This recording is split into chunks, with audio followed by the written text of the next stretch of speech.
జగిత్యాల జిల్లా దివ్యాంగుల పక్షాన అలాగే విహెచ్పికి సంబంధించినటువంటి దివ్యాంగుల పక్షాన నిన్న ఏదైతే ప్రజావాణి కార్యక్రమంలో ముత్యంపేట గ్రామం మల్లాపూర్ మండలానికి సంబంధించినటువంటి జగిత్యాల జిల్లా వాస్తవ్యుడు స్పైనల్ కార్డ్ ఇంజ్యూర్డ్ తీవ్ర అంగవైకల్యం గల వ్యక్తి నిన్న ప్రజావాణికి రావడం జరిగింది.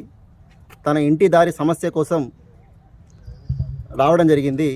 అందులో భాగంగా అధికారులు నిర్లక్ష్య ధోరణితో దివ్యాంగుడని చూడకుండా మానవత్వం లేకుండా బయటికి ఈడ్చుకుపోవడం జరిగింది.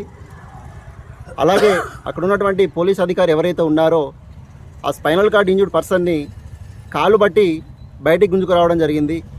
అక్కడ ఉన్నటువంటి దివ్యాంగుల సంక్షేమ శాఖ అధికారి కానీ అలాగే అక్కడ ఉన్నటువంటి జిల్లా అధికార యంత్రాంగం కానీ దాని పట్ల దురుసుగా ప్రవర్తించినందుకు దివ్యాంగులంటే ఈ సమాజంలో ఇంతటి చిన్న చూపు ఎందుకు